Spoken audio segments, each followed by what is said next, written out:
आज का जो प्रेस कॉन्फ्रेंस रखा गया था उसके 4 मकसद हैं और उसमें पहला मकसद ये है कि जो 4 जगह बाई इलेक्शन के लिए ऐलान हुआ उसमें हम मुसलमानों से अपील कर पाएंगे कि इस वक्त बहुत जरूरी है कि 25 के इलेक्शन की तैयारी 24 में की जाए और बेला से आरजेडी को नो कहा जाए। Say no to RJD and say no to Jansuraaj private limited company. दोनों को नो कहना बहुत जरूरी है। पहले को नो इसलिए क्योंकि आरजेडी ने एमवाई समीकरण का बहुत भद्दा मजाक उड़ाया है। हम लोग लगातार संपर्क में थे, हम लोग उनसे अपील कर रहे थे अगर हमने आज बाई इलेक्शन में आरजेडी को नो नहीं कहा और राजकुमार साहब के बेटे को जिता दिया तो 25 में मुसलमान उनसे निगोशिएट नहीं कर पाएंगे। Point number 1। Point number 2, say no to Jansuraaj private limited company, क्योंकि मैं उसको पार्टी ही नहीं मानता।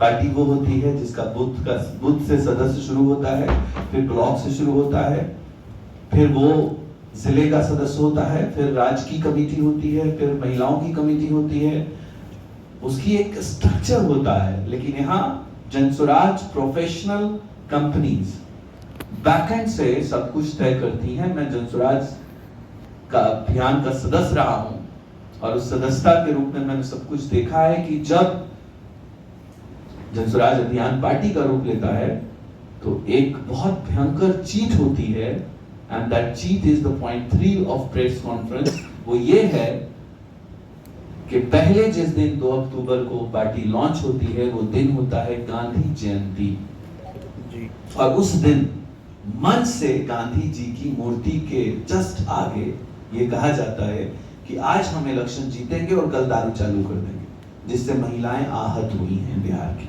और झाड़ू लेकर इंतजार कर रही हैं जनसुराजियों का। मुसलमान आहत हुए हैं क्योंकि दारू हमारे धर्म में हराम है। और बहुत बड़ी बात कि अभियान के किसी भी सदस्य बिना पूछे एक नए दादाजी को जनसुराज ने अपना मुखिया बनाया, प्रदेश अध्यक्ष बनाया और उसी को सीरीज में रखा उन्होंने। जब उन्होंने पहली प्रत्याशी लॉन्च किया तो दूसरे दादाजी तरारी से लॉन्च किए गए जिनकी उम्र 72-73 साल है। लेफ्टिनेंट जनरल एसके सिंह को उन्होंने जब प्रदेश अध्यक्ष बनाया तो मैं सवाल आपसे पूछ रहा हूं कि जब वो 2013 में रिटायर किए तो 10 साल कहां थे सेवा, कभी तो नहीं आए गांव। और फिर उसके बाद उनको कैंडिडेट बना दिया गया। तो ये थे दूसरे दादाजी की लॉन्चिंग। लेकिन देखिए रणनीतिकार वहां फेल हो गया, उसकी सारी रणनीति और बैलून से हवा निकल गया। जब वे रणनीति की बात करते हैं तो वहां वो इस तरह फेल होते हैं कि जिस व्यक्ति को टिकट दिया तरारी में वो वोटर ही नहीं है अपने क्षेत्र का। तो मेरी भविष्यवाणी हो सकती है कि सही हो जाए, तरारी से दादाजी को चेंज किया जा सकता है। और सुनिए एक पॉइंट, फिर तीसरे दादाजी को लॉन्च किया जाता है। वो तीसरे दादाजी कौन है? बेला में। उनकी उम्र 73 साल है और 73 साल के जो दादाजी हैं वो 4 लाइन बोलते हैं मीडिया से, अब 5वां रोने लगते हैं। विधायक बनके पदाधिकारियों को रुलाना पड़ता है काम लेने के लिए, उसको डांटना पड़ता है, डपटना पड़ता है। लेकिन हालत ये है कि जो दादाजी हमारे तीसरे हैं वो दादाजी बात बात में रो बैठते हैं, बात बात में रो बैठते हैं। और वो कई मेरे लोगों को वहां जो मेरे कार्यकर्ता हैं, जो मेरे लोग हैं, उनसे कह रहे हैं कि हमको तो जबरदस्ती लड़ाया जा रहा है, हम तो टिकट वापस करने के लिए बेचैन। तो ऐसा भी हो सकता है। इस प्रेस कॉन्फ्रेंस को याद रखेगा एक जमाना, याद जो रणनीतिकार के खिलाफ मैं बयान दे रहा हूं। मेरा सूत्र कहता है कि बेला से भी कैंडिडेट चेंज हो सकता है, जो बहुत ही भद्दा मजाक होगा बिहार के साथ। इतने बड़े रणनीतिकार अपना टिकट बांटते हैं 4 ठो, जिसमें से 2 कैंडिडेट वापस लेना पड़ता है। तो कैसी रणनीति है? धरी की धरी रही आपकी सारी रणनीति। आप क्या बिहार चलाओगे? 243 सीट कैसे बांटोगे आप, जब 4 सीट में आपको 2 कैंडिडेट 50% को रिटर्न करना पड़ा। और आखिरी पॉइंट ये है कि मुसलमानों, एक बात को समझना होगा, ये प्रेस कॉन्फ्रेंस हम किसी भी धर्म के आधार पे नहीं कर रहे हैं, जबकि हम एमवाई समीकरण के धोखे के आधार पे कर रहे हैं कि एमवाई समीकरण कहता है कि मुस्लिम यादव समीकरण इंटैक्ट है बिहार में, जो लालू जी के जमाने में बना था। लेकिन वही इंटैक्ट समीकरण में आप देखो झारखंड की 8 सीटें आज ऐलान हुई हैं और 8 में एक भी मुसलमान नहीं। अगर आपने बेला के साथ इंसाफ नहीं किया, अगर आपने आरजेडी को नो नहीं कहा, अगर आपने जनसुराज को नो नहीं कहा, तो आपकी वसात खतरे में है 25 में। इसलिए मैं आपके से अपील करता हूं कि AMIM के जामिन अली साहब को वहां वोट देकर भारी मतों से जिताइए। और इसका कारण भी बता रहा हूं आपको, इसका कारण यह है क्यों जिताइए, उसका कारण साफ है।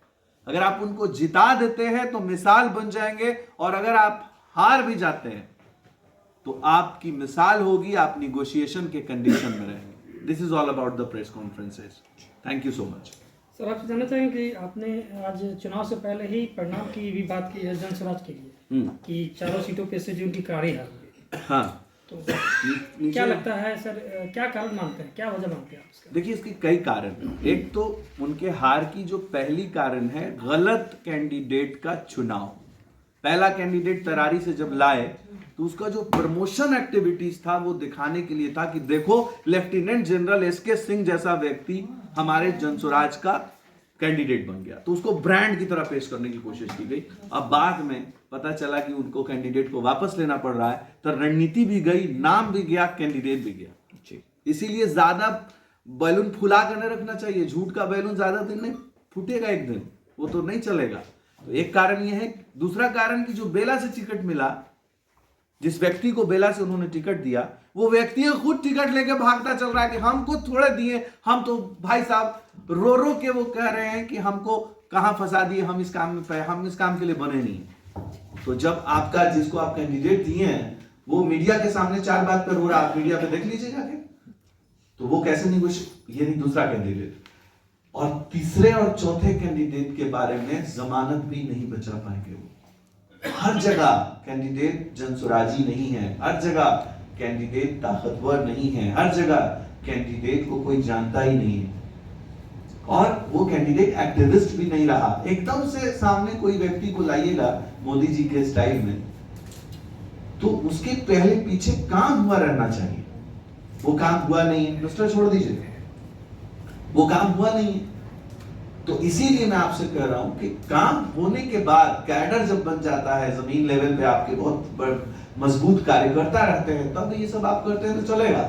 लेकिन आज आपकी पार्टी जन्म ली है और आपको गांव में कोई जानता नहीं। यहाँ पे कई महिलाएं बैठी हैं, कई गांव से आए हैं, पूछ लीजिए किसी से कि उनको जानते हैं जनसुराज के सूत्रधार नेता कौन है, डेमो ले लीजिए आप, कई जगहों से आए हैं, देख लीजिए जिला के हिस्सों से। चुनाव के मद्देनजर आप बिहार की जनता से क्या कुछ कह रहे हैं? मैं चुनाव के मद्देनजर आंख खोल के फैसले के लिए कह रहा हूं, पहला कि मैं जाति और धर्म से ऊपर उठ के बच्चों को पढ़ाने का काम करता हूं। मैं कह रहा हूं कि जिस जगह जो सबसे बेहतर कैंडिडेट है, समाज के हित में है, गुंडा नहीं है, मवाली नहीं है, उसको आप जिताइए, जो काम कर सकता है आपके क्षेत्र में। और मैं अपने सर्वे के हिसाब से 1 सीट की अपील कर रहा हूं। क्यों मैं तीनों की नहीं कर रहा हूं? क्योंकि मैंने तीनों का कैंडिडेट का सर्वे नहीं कराया है, क्योंकि मैं एक ही मगज से आपसे अपील कर रहा हूं। लेकिन 3 कैंडिडेट जो इन्होंने दिए हैं, उस पर 6000 लोगों से हमने एक सर्वे कराया है संकल्प प्रोग्राम के तहत, उसमें ये तीनों जगह आ रहा है। व्यक्तिगत तौर पे आपसे जानना चाहेंगे कि क्या शराबबंदी जो है वो हटना चाहिए या नहीं? शराबबंदी कभी भी हमारे बिहार के लिए अच्छा है कि बंदी है। हमारे यहाँ बड़ी समस्याएं थी, हमारे यहाँ बेरोजगारी है, हमारे यहाँ गुर्बत है, हमारे यहाँ जो लोग हैं वो, आपको मैं शादियों की हालत बताता हूँ कि दरवाजा लग रहा है तो लग ही रहा है, वो 4 बज गया नाचते नाचते। आज उन सबों से हम लोगों को राहत है। हम लोगों के यहाँ जो लोग शराब पी रहे हैं वो कम से कम डर से नाटक करने के लिए रोड पे नहीं आ रहे हैं। महिलाएं सुरक्षित हैं, वो अपने घर में खुश हैं। तो हम लोग नहीं चाहते कि शराब चालू। लगता है कि शराबबंदी पूर्ण रूप से यहाँ बिहार में लागू है। That is the subject of law and order. आपको पहले समझना होगा इस दोनों एक्ट को। कुछ जिम्मेदारी समाज की है और कुछ जिम्मेदारी कानून की है। जब कोई इंप्लीमेंट होता है तो एग्जीक्यूशन समाज का भी हक है। जरूरी है कि आप इस बात को समझें। कानून बन गया तो कम से कम आप जितना तो डर रहा है ना कि आप दारू पी करके कोई आपसे झगड़ा रोड पे नहीं करेगा। क्यों? क्योंकि आप उसको एक ही मिनट में अंदर करवा दीजिएगा। इस डर से वो रोड पे तो नहीं आ रहा है। वो पी भी रहा है तो छुप छुपा के पी रहा है। इसलिए आपको ये बात समझनी होगी कि कुछ काम आपका है, कुछ काम सरकार का है। दारू पूरी तरह से बंदी नहीं है तो सिर्फ वही लोग खोज पा रहे हैं ना जिनको दारू से बुरा लगाव है। आमतौर से किसी शॉप पे दारू तो मिल नहीं है तो सिर्फ वही लोग उसके शिकार बन रहे हैं। यानी कुल मिलाकर यहाँ बंदी नहीं, इस बात को मानते हैं। मैं मानता हूं कि इसमें कुछ चूक है और यहां नहीं है, गुजरात में भी है, हर जगह है।